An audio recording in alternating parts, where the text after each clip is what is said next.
Les coups sur le portail en fer forgé résonnèrent dans le calme du soir comme une menace. Je me figeai, le torchon encore à la main, le cœur battant soudain la chamade. Mon mari venait de rentrer dans l'allée quelques minutes plus tôt, et maintenant des voix non invitées s'élevaient de l'extérieur. « Ouvre, Chloé. C'est nous, tes parents. Avant de commencer, laissez un commentaire et dites-nous d'où vous venez et de quelle ville vous regardez nos vidéos. Et après avoir regardé toute la vidéo, n'oubliez pas de nous dire ce que vous feriez dans cette situation. Soyez honnêtes. Dites-le moi dans les commentaires ci-dessous. Nous lisons chaque commentaire. Commençons. Le son de la voix tranchante de ma mère, après presque 2 décennies, me fit parcourir un frisson dans le dos. Pendant un instant, j'ai cru que j'hallucinais. Mes parents m'avaient renié, déshérité, et jeté à la rue à 19 ans parce que j'avais choisi l'amour plutôt que leurs attentes soigneusement orchestrées. Ils ne m'avaient pas adressé la parole en 18 ans. Et maintenant ils étaient à mon portail. Derrière les barreaux d'acier, je voyais les silhouettes de plusieurs personnes. Mes parents, Henri et Isabelle, se tenaient raidement dans leur manteau de créateur. Mon frère aîné, David, s'appuyait nonchalamment contre le flanc d'un SUV noir, son sourire narquois à peine visible dans la lueur des phares, le même sourire narquois qu'il arborait la nuit où ils avaient traîné ma valise dehors et l'avaient jetée sur le trottoir. « Chloé » aboya mon père, sa voix lourde d'autorité. « Nous voulons rencontrer ton mari. Ouvre le portail. » Mes genoux se bloquèrent. Il n'avait aucune idée de qui il était vraiment. Cette pensée m'envoya une vague d'électricité froide et délicieuse. Pendant des années, ils s'étaient moqués de moi pour avoir épousé quelqu'un en dessous de notre rang. Ils avaient traité mon mari de moins que rien, de raté, de fardeau. Mais le temps a une façon de renverser la situation. Je pris une lente inspiration, stabilisai mes mains, et déverrouillai le portail.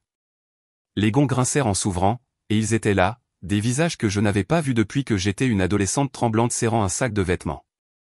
Les lèvres d'Isabelle s'entr'ouvrirent avec un dédain étudié, me scrutant de la tête aux pieds.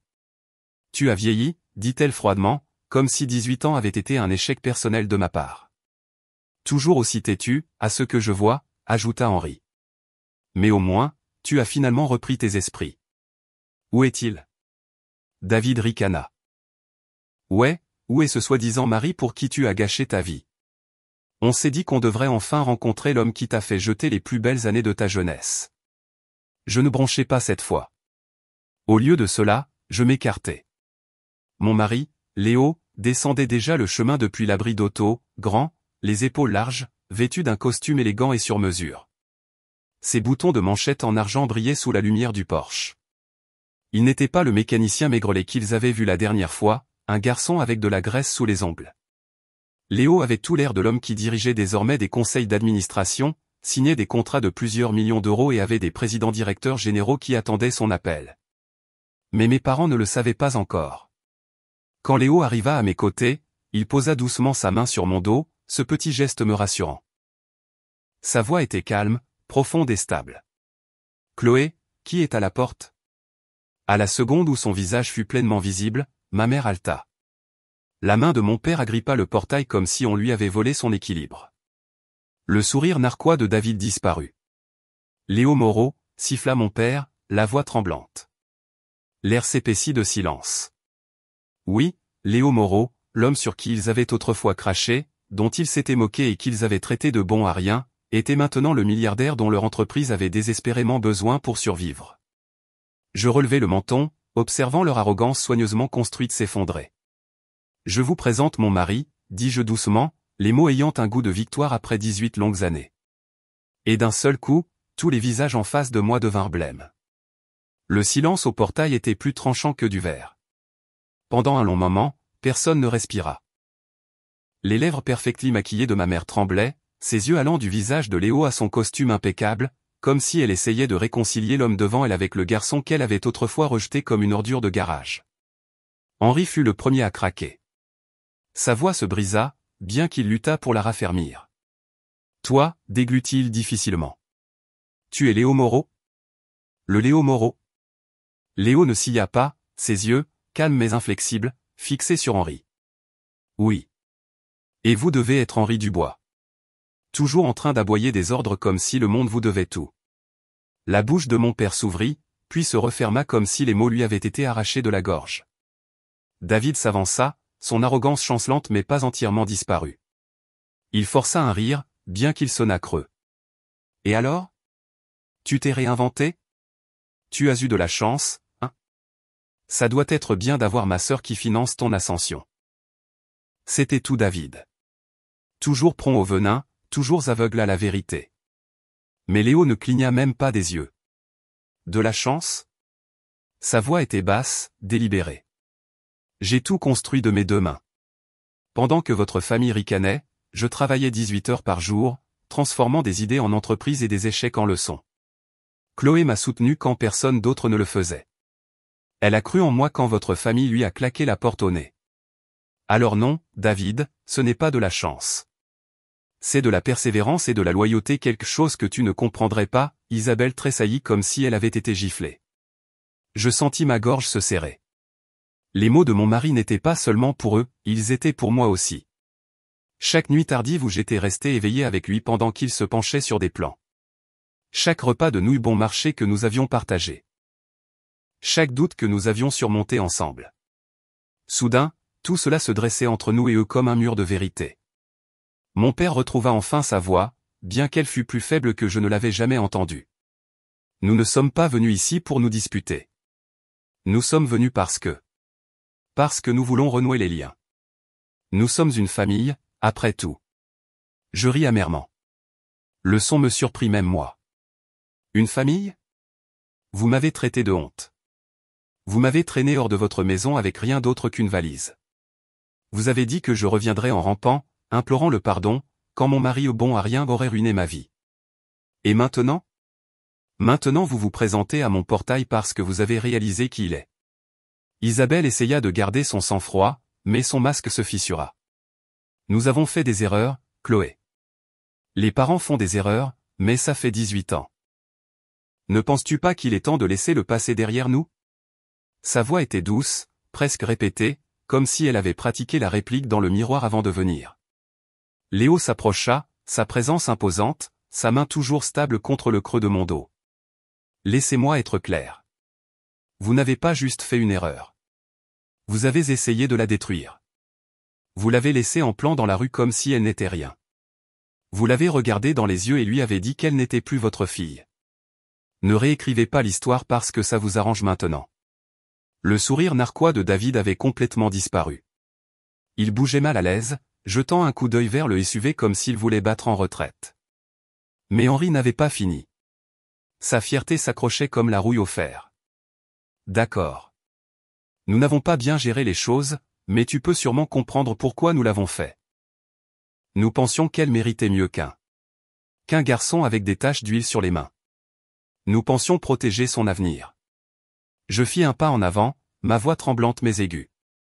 Non, vous ne me protégiez pas. Vous protégiez votre image. Vous étiez terrifié que les gens voient votre fille mariée à quelqu'un qui travaillait dans un garage. Vous ne vous souciez pas de moi.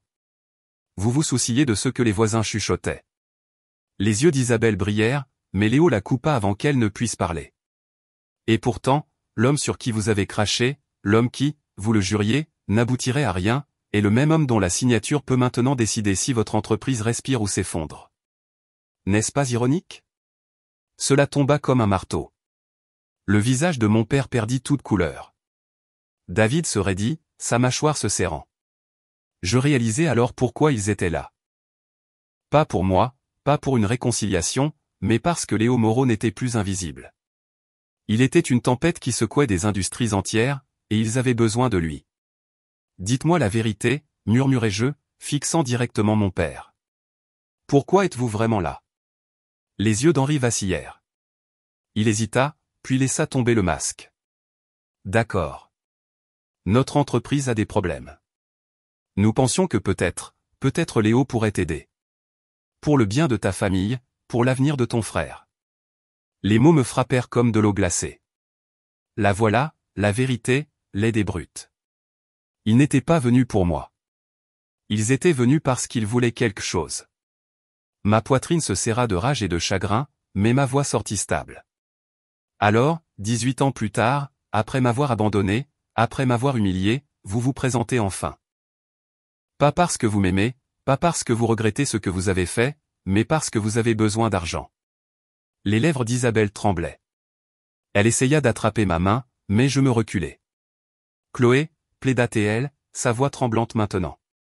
S'il te plaît, nous sommes toujours tes parents. Nous voulons juste parler. Ne peux-tu pas comprendre? Léo se plaça devant moi, sa voix profonde et finale.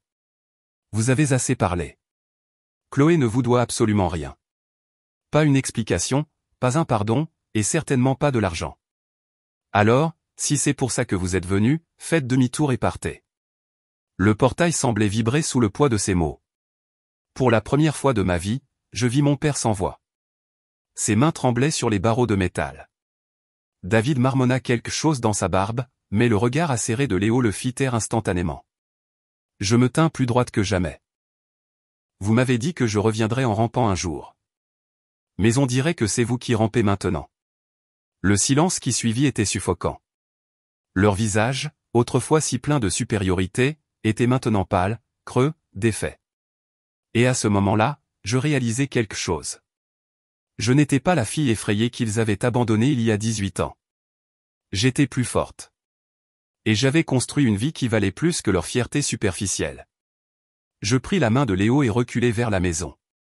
Nous en avons terminé, dis-je doucement, avant de fermer le portail avec un claquement final et retentissant. Leurs visages blêmes restèrent dans mon esprit alors que je retournais dans la chaleur de ma maison. Mais au lieu de la peur, je sentis de la puissance. Pour la première fois en 18 ans, le passé n'était pas mon fardeau. C'était le leur. Le claquement du portail se fermant aurait dû tout terminer. Mais au fond de moi, je savais que ce n'était pas fini. Mes parents n'étaient pas le genre de personnes à partir tranquillement quand leur fierté et leur argent étaient en jeu. Et j'avais raison. Le lendemain matin, alors que la lumière du soleil inondait notre cuisine, Léo fit glisser une épaisse enveloppe sur la table. Son expression était indéchiffrable. Chloé, ceci est arrivé par coursier. Pas d'adresse de retour. Je fronçai les sourcils, glissant un doigt sous le rabat. À l'intérieur se trouvaient des documents juridiques, des pétitions, des propositions, même des lettres désespérées. Tout en haut, de l'écriture familière de mon père, nous perdrons tout si Léo n'accepte pas une réunion. C'est notre dernière chance. Ne laisse pas ton entêtement détruire ce qui appartient à ta famille. Mon sang ne fit qu'un tour. Ma famille? Ils m'avaient effacé pendant 18 ans, et soudain j'étais leur bouée de sauvetage. Léo se pencha en arrière, me regardant. Ils sont acculés. Leur entreprise s'effondre. Leurs investisseurs se retirent. Et maintenant, ils pensent que je serai leur sauveur. Je serrai les poings. Et le seras-tu? Ses yeux s'assombrirent. Chloé, je brûlerai chaque euro avant de les laisser t'utiliser à nouveau. Mais ce n'est pas seulement une question d'affaires. Il s'agit de toi. Que veux-tu? La question s'enfonça profondément. Que voulais-je? La vengeance? Le pardon? Tourner la page? Cet après-midi-là, les Dubois revinrent, cette fois en plein jour, le désespoir gravé sur chaque trait de leur visage. Ils ne prirent même plus la peine d'être arrogants. Le costume d'Henri semblait un peu trop large. Les cheveux parfaits d'Isabelle étaient laqués trop rigidement. David faisait les 100 pas comme un loup agité. Chloé, commença mon père, son ton presque suppliant. Nous ne pouvons pas continuer comme ça. L'entreprise s'effondrera d'ici quelques semaines. Si Léo intervient, même partiellement, cela pourrait sauver des centaines d'employés. Des familles dépendent de nous. L'audace de la chose me fit trembler. Maintenant, il se souciait des familles. 18 ans plus tôt, il ne s'était pas soucié de celles qu'ils avaient détruites. Léo croisa les bras, sa voix acérée. Vous ne demandez pas de l'aide. Vous l'exigez sous le couvert du devoir. Mais où était ce devoir quand vous avez jeté votre fille à la rue? Les yeux d'Isabelle s'emplirent de larmes. Vrai ou feinte, je ne saurais le dire. Nous pensions faire ce qu'il y avait de mieux. Nous avions tort. S'il te plaît, ne punis pas les innocents pour nos erreurs. David intervint, sa frustration explosant. Assez de cette culpabilisation, Chloé. Ne fais pas comme si tu n'avais pas profité du succès de Léo. Tu as eu de la chance. Arrête de prétendre que tu as construit ça avec lui. Nous avons besoin de vraies négociations, pas de tes scènes. Les mots frappèrent comme des couteaux. Mais au lieu de saigner, je ris. Un rire sec et amer qui fit vaciller le sourire narquois de David. De la chance? Je m'avançai, affrontant son regard. J'ai soutenu Léo quand il n'avait rien. J'ai travaillé la nuit, sauté des repas et mis mes bijoux en gage pour nous maintenir à flot pendant qu'il se battait pour ses rêves. Ce n'est pas de la chance. C'est de la loyauté. Quelque chose qu'aucun de vous ne comprend. Léo posa une main rassurante sur mon bras, mais sa mâchoire était crispée. Sa patience s'épuisait. Chloé, murmura-t-il. Tu ne leur dois rien. La voix d'Henri se brisa de panique. Léo, s'il vous plaît. Si ce n'est pas pour nous, pensez aux employés. Les familles seront ruinées si l'entreprise s'effondre. Les yeux de Léo se plissèrent. Vous avez raison. Des innocents ne devraient pas souffrir à cause de votre cupidité. Mais si j'interviens, ce ne sera pas pour vous. Ce sera pour les protéger. Et ne vous y trompez pas, vous perdrez chaque once de contrôle. Vous vous retirerez définitivement. Dubois Industries n'appartiendra plus au Dubois. Le silence qui suivit était suffocant. Les lèvres d'Isabelle s'entr'ouvrirent, son visage pâle comme la pierre. David avait l'air d'avoir été giflé. Les genoux de mon père semblèrent faiblir, mais la fierté le maintenait droit. Vous nous détruiriez comme ça? La voix de Léo était glaciale. Je ne vous détruis pas. Je sauve l'entreprise malgré vous. Mais vous n'en ferez plus partie. Je me tournai pour leur faire face complètement, ma voix ferme. Vous pensiez pouvoir m'effacer, mais j'ai construit une vie plus forte que tout ce que vous auriez pu prévoir. Vous m'avez jeté, et maintenant vous êtes là, à mendier à mon portail. Ce n'est pas mon fardeau. C'est le vôtre. Les larmes d'Isabelle coulèrent enfin, striant son visage soigneusement maquillé. Henri se tenait figé, agrippant les barreaux de fer comme s'ils étaient la seule chose qui le maintenait debout. David marmonna des jurons, mais même lui savait que la bataille était perdue. Léo me tira doucement vers la maison, sa voix finale. Nous ferons rédiger les termes par mes avocats. Si vous acceptez, l'entreprise survit. Sinon, vous pourrez la regarder brûler. Dans tous les cas, cela se terminera selon nos conditions, pas les vôtres. Le claquement du portail résonna de nouveau alors que nous nous éloignions. Derrière nous, je pouvais encore entendre la voix tremblante de ma mère m'appeler. Chloé, s'il te plaît. Nous voulions juste te revoir. Mais je ne me suis pas retourné. Pas cette fois. 2 semaines plus tard, la première page de chaque magazine d'affaires du pays portait le même titre, le groupe Moreau acquiert Dubois Industries. Le fondateur se retire. La photo en dessous racontait toute l'histoire, Léo, debout et grand dans son costume sombre, main dans la main avec moi. Derrière nous, mon père et David, les visages pâles, les mâchoires serrées, signant les documents qui les dépouillaient de leur empire. C'était fini, mais la guerre en moi n'était pas terminée. Cette nuit-là, alors que les lumières de la ville scintillaient au-delà du balcon de notre appartement-terrasse, Léo versa 2 verres de vin. Il en posa un devant moi, son expression plus douce qu'elle ne l'avait été depuis des semaines. « Tu l'as fait, dit-il. Tu les as affrontés. Tu t'es tenue plus droite que je ne t'ai jamais vue. » Je pris le verre, regardant l'horizon. Et pourtant, une partie de moi se sent vide. Je pensais que je ne ressentirais que de la satisfaction. Mais les voir briser comme ça. Ma voix s'éteignit. Léo s'approcha, sa main chaude contre la mienne. La vengeance n'efface pas les cicatrices, Chloé. Elle nous rappelle simplement que nous avons survécu. Tu n'as pas besoin de leur approbation. Tu n'en as jamais eu besoin. Mais tu avais besoin de voir qu'ils ne pouvaient plus te prendre ton pouvoir. Ces mots me touchèrent profondément. Pendant 18 ans, j'avais porté le rejet comme une ombre. Ce soir, pour la première fois, je sentis le poids se soulever. Mais l'histoire n'était pas finie. Le lendemain matin, mon téléphone vibra pour un appel que j'ignorais presque. Quand je vis le nom Isabelle Dubois, ma poitrine se serra.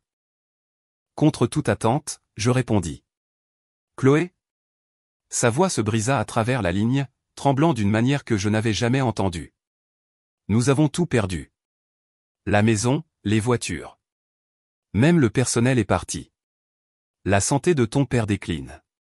David a disparu. Je ne sais plus vers qui me tourner. Pendant un instant, je ne parlais pas. Les souvenirs affluèrent, sa voix froide alors qu'elle me poussait dehors, ses yeux durs comme la pierre quand elle m'avait dit que je n'étais plus sa fille. Et maintenant, la même femme suppliait.